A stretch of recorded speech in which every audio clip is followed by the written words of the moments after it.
Bismillahirrahmanirrahim. Assalamu alaykum, hörmətli görürmənlər. İstiqlal gündəlik xəbərlərini görüşünlərdən qarşılayırıq. Mən Abdullah Yalqın. Proqramımızda vətənimiz Şərq Türkistan və dünya gün tərtibidəki ən mühim xəbərlərini huzurunuzda sunumuz. Qədəmsiz diqqətinizlər ekranımızda olsun.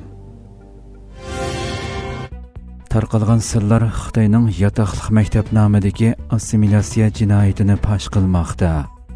Xitay Şərq Türkistanda ata-analары jaza lageri yoki türmələrə qamalğan Uyğur ösmürlərini balalar lagerlərə yığıb elib qalmay, yana boshqa ösmürlərni yataqlıq məktəbnamada ata-anasından məcburi ayırıb assimilasiya cinayətini texmo kuchaytmoqda.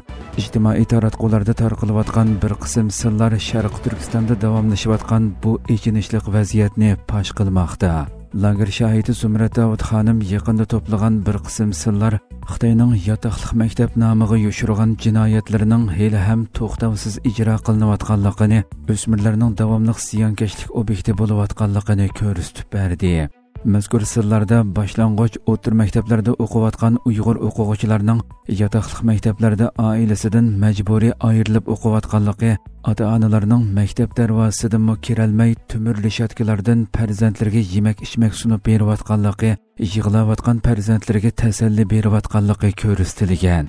Mazkur sirlardagi Uyg'ur o'smirlarining hammasining chiroyidan qayg'u, tushkunlik to'kilib turadigan bo'lib, oilasidan majburiy ayirib etilganligini ko'rib olish tas emas ekan. Xitoyning Sharq Turkistonda davomlashayotgan irqiy qirg'inchilik jinoyatida o'smirlarni ota-onasidan majburiy ayirib, bolalar lageriga yig'ib olish, majburiy assimilyatsiya qilish, til yiziqini butunlay cheklash, Xitoy madaniyati va til yiziqini zo'rlab tengish jinoyati muhim salmoqni egallaydi.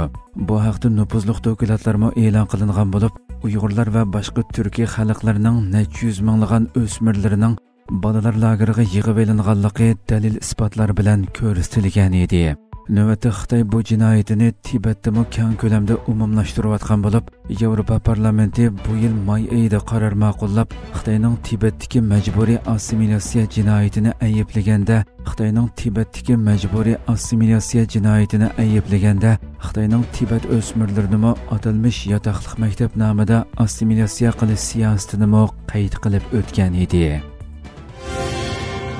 Xitoyga josuslik qilgan Amerika Tashqi ishlar ministrligining sobiq xodimi jazolandi. Amerika Adliya ministrligi 4-sentabr Amerika Tashqi ishlar ministrligining bir sobiq xizmatchisining davlat mudofaa uchurlarini maxfiy to'plab, Xitoy rejimi uchun xizmat qiladigan xodimlarga yetkazib berish jinoyati bilan ayblanib, 4 yillik qamoq jazosiga hukm qilinganligini bildirdi. Amerika vazining bu vaqtdagi xabarida bildirilishicha, 42 yoshli Michael Shina ilgari Tashqi ishlar ministrligining Washingtondagi bosh shtabida xizmat qilgan. U xizmat o'rnida eng yuqori maxfiyatlik huquqiga ega bo'lib, intayin maxfiy darajasidagi uchurlarga erisha oladi ekan. Sudning hujjatida ko'rsatilishicha, Michael Shina 2022-yil 4-oydan boshlab har xil uchur suplari orqali torda tunishgan shaxslar bilan aloqalashgan va pul badaliga ularni Amerika hukumatining sezgur uchurlari bilan ta'minlagan. Uning bilan aloqalashganlarning ichidagi 2 kishining Xitoy rejimi uchun xizmat qiladiganligi to'g'risida aniq alomatlar bo'lsa-mu, mazkur xodim ular bilan davomli aloqani saqlagan. Adliya ministrligining axborot bayonotida javobgar o'zining kasbiy hayotini vayron qildi, vataniga xiyonat qildi hamda Amerika hukumati uningga bergan eng yuqori darajadagi maxfiyatlik huquqini suiiste'mol qildi. U Xitoy rejimining alohida xodimlari deb qaralgan shaxslarni maxfiy uchur bilan ta'minlaganligi uchun necha yil turmada yotadi. Bugungi jazo o'z davlatining ishonchiga xiyonat qilgan va Amerika xalqiga sotqinlik qilganlar uchun ogohlantirish rolini o'ynaydi deyilgan.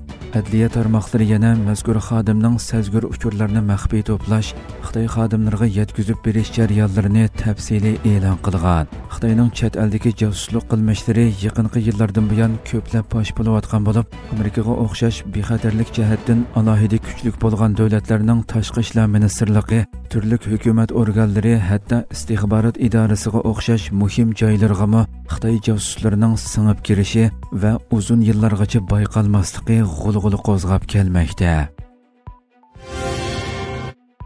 Zelenskiy Rossiya Yevropa ittifoqi yo'limizni oxir qabul qildi dedi.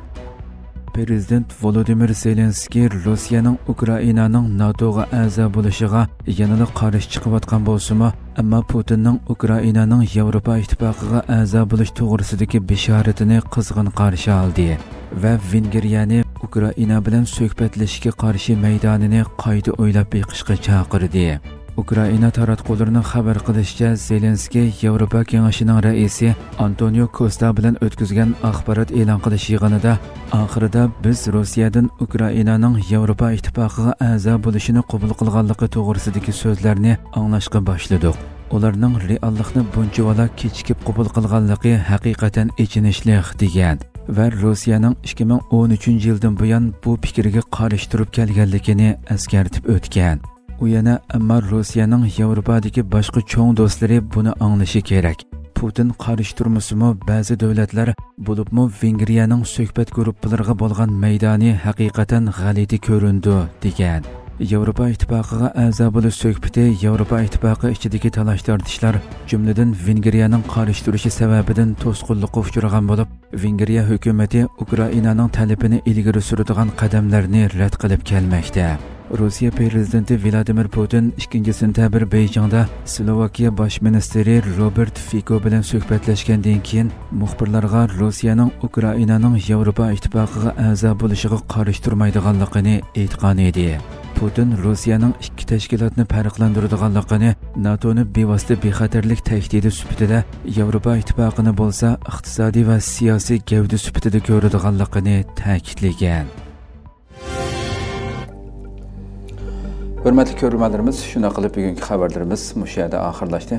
Inshaalloh atiki programmamizni ko'rishgacha omon bo'linglar. Assalomu alaykum va rahmatulloh.